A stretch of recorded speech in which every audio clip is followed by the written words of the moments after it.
It's time for another video. Now that most of the holidays are over, many of us will be taking down our decorations and putting them away in storage. This week, I'll give you some tips on how to keep your holiday decor neat and organized for next year. Let's get into it. Sort your decorations. Sort decorations by type and room. Organize decorations by type and match them with like items. Categorize your decor by room. For example, living room mantle, family room, front porch, or front yard. This will make setup for next year easier. Gather storage supplies. Choose durable, stackable storage bins. Around this time, many retailers have storage bins on sale, so it's the perfect time to buy. Use clear bins for easy identification of decor. Cable reels are a great way to keep lights organized. Label your decoration containers. You can label bins with permanent marker or go above and beyond and create custom labels online with printable templates.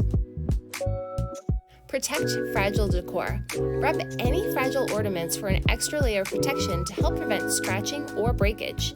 Household items you can use for wrapping are tissue paper, wrapping paper, newspaper, old cloths, and bubble wrap from previous packages.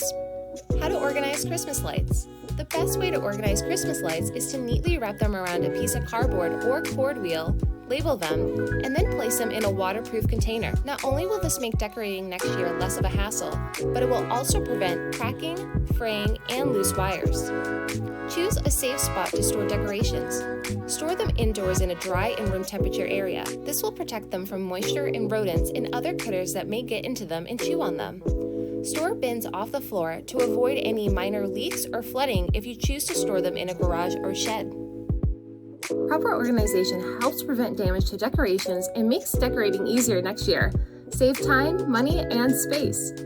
I hope these tips help you create a smoother and hassle-free experience when decorating for the holidays next year.